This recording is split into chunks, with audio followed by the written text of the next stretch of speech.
안녕하세요. 흉터 읽어주는 한의사의 한의사 조현기입니다. 오늘은 저번 영상에 이어 여드름 흉터를 치료하는 방법 두 번째 이야기를 좀 시작할 텐데요. 혹시라도 저번 영상을 안 보고 오신 분들은 흉터 치료의 원리라든가 이런 것들을 좀 알아야 조금 더 이해가 쉽게 되실 거기 때문에 먼저 1탄을 좀 보고 오시는 거를 추천드릴게요. 이쪽에 링크가 있습니다. 오늘은 1편에서 알아본 여드름 흉터 중 박스카 형태를 치료하는 방법에 이어서 롤링성 흉터를 치료하는 방법에 대해 좀 알아보도록 할 텐데요. 우선 롤링성 흉터는 조금 이제 울렁울렁한 느낌이다 라고 해서 롤링성 흉터라고도 하고요. 실제로 이제 이론상으로는 2mm 이상의 흉터에서 밑부분이 조금 좁은 형태를 말하기는 해요.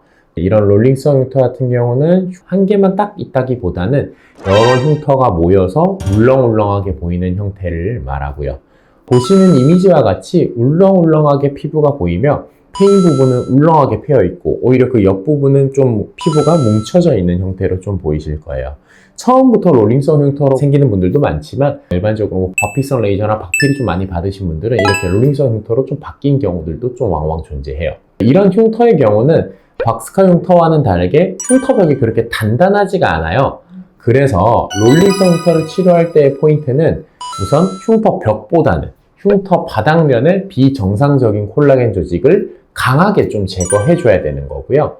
그 다음 흉터의 크기가 대부분 좀 크기 때문에 새살을 만들도록 충분한 양의 재생물질이 조금 필요해요.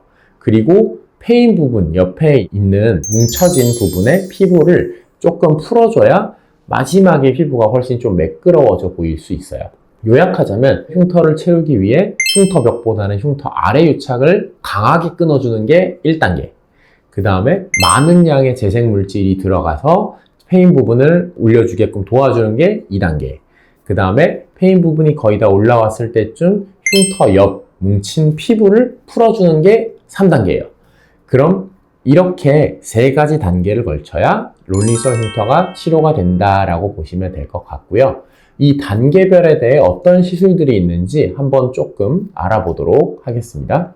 위에서 얘기 드린 1단계에 해당하는 시술은 이제 피코프락셀, 새살침, 서브시전 등이 있어요.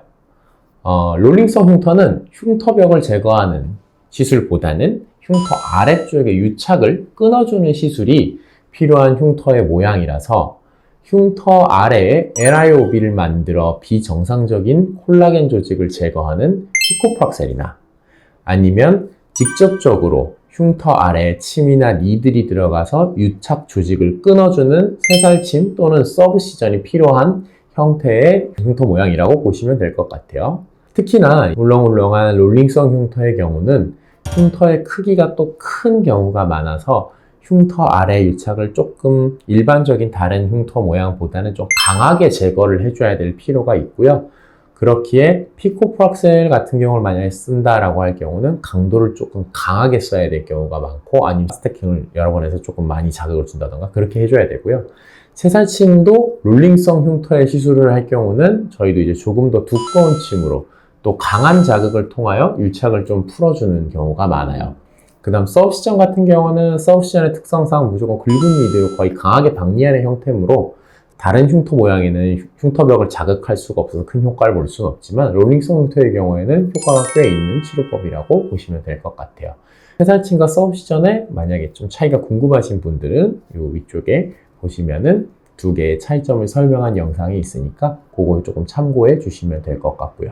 그리고 1단계에서 흉터 아래 유착을 끊음과 동시에 재생 물질이 좀 들어가줘야 페인 여드름 흉터의 새살이 차오르면서 효과를 볼 수 있는데요. 이 부분이 바로 위에서 말한 2단계 순서인 재생 물질이 필요한 단계라고 보시면 될 것 같아요. 재생 물질로는 리쥬란, 주베룩 등의 스킨 부스터도 있고요. 아니면 저희들이 쓰고 있는 재생 약침들, 그 다음에 가장 좋은 재생 물질인 혈액 등이 있다고 보시면 될 것 같아요. 하지만 롤링성 흉터의 경우는 흉터의 범위가 넓은 경우가 많아 재생 물질을 많이 넣어서 볼륨 임팩트를 좀 줘야 하는 경우들도 있고요. 아니면 또는 점도가 있는 재생 물질을 넣는 것이 조금 더 효과적이라고 볼 수 있어요. 그래서 이제 지생물질이 좀 넓게 퍼져서 차 있어야 새살이 좀 잘 올라오는 형태가 되는 형태라고 보시면 될 것 같고, 그래서 이제 피코프락셀 같은 경우를 만약에 하셨다라고 한다면은 그 후에는 주로 주베룩보다는 롤링성 흉터에는 주베룩 볼륨이 조금 더 효과적일 수 있고요. 리쥬란을 사용할 경우에는 흉터마다 우선 이제 들어가야 되는데, 이럴 경우에 용량을 조금 더 많이 넣는 것들을 추천드려요. 또한 새살침을 할 경우에도 시술 시 공간을 많이 방리해서 혈액을 조금 더 많이 차게 만드는 시술 기법이 좀 필요하고요. 혹시나 이게 조금 힘든 경우나 아니면 유착이 좀 강한 경우라면 재생약침이나 이런 것들을 같이 병행하는 것을 추천드려요. 그리고 이제 1, 2단계를 좀 반복적으로 시술을 해서 새살이 많이 올라온 상태라면 이제 흉터 옆부분에 뭉쳐진 피부 조직을 좀 풀어줘야지 전체적으로 흉터가 좀 더 스무스해져 보이는데요. 2단계가 이제 3단계며, 3단계에 이제 조금 효과적인 시술들로는 고주파 침이라고 불리는 RF 니들들이나 아니면 오프스 레가토 등의 고주파 롤러 침, 아니면 비박피성 레이저인 어뷸 글라스 레이저 등이 이 세 가지가 있다고 보시면 될 것 같아요. 그래서 주변 피부 조직에 뭉침이 많은 편이 아니고 깊지 않다면 오프스나 레가토 같은 고주파 롤러로도 충분히 조금 부드럽게 만들 수 있으나, 만약에 피부 조직의 뭉침이 많이 좀 단단하거나 깊이까지의 뭉쳐짐이 있다면은 RF 니들을 좀 깊게 사용하거나 어뷸 글라스 레이저를 사용해야 효과가 조금 더 있다라고 보시면 될 것 같습니다.